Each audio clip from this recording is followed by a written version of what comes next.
And this is not an autocrat. This is a product of a democratic election.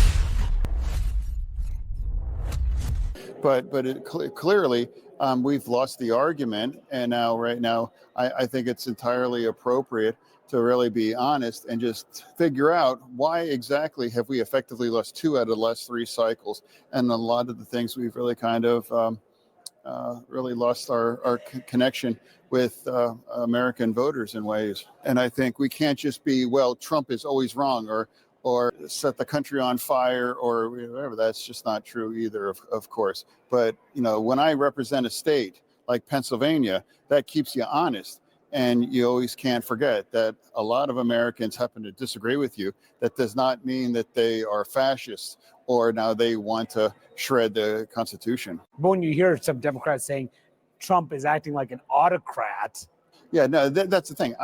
If you actually compare him to an actual autocrat, that is not just that.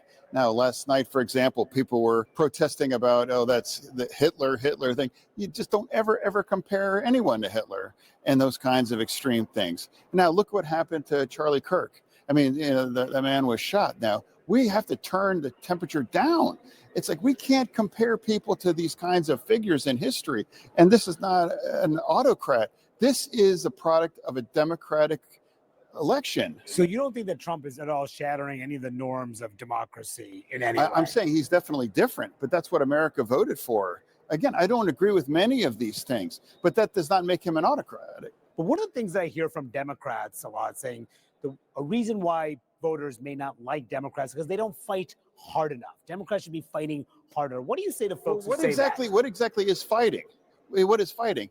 Delay more votes or just vote every no on everything or saying, well, if they're doing X, well, then that means it's wrong, that kind of a thing. It's like, what exactly is fighting? I'll give you an example. It could be shutting the government down. Like some Democrats say, if this happens, it'll be Trump's fault. That's not fighting. That's mutilating our nation. If you vote to shut our government down, you are going to harm millions of Americans.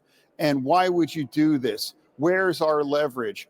It was wrong. It was wrong for the Republicans to do that. Absolutely, that's true. It was wrong for the Republicans to do that. It would just be wrong for us for those things. Bigger picture, has your party shifted or have you shifted ideologically?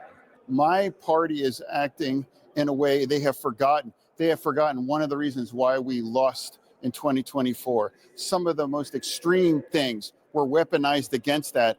And now some people think now we have to double down on those things or we must become more progressive or more extreme. That's absolutely not true. The 7 or 8 states that are going to determine who's going to be the next president, we have to win in those states. And I understand what that takes. And a lot of these ideas that are now putting back and being reintroduced are not going to carry, Pennsylvania.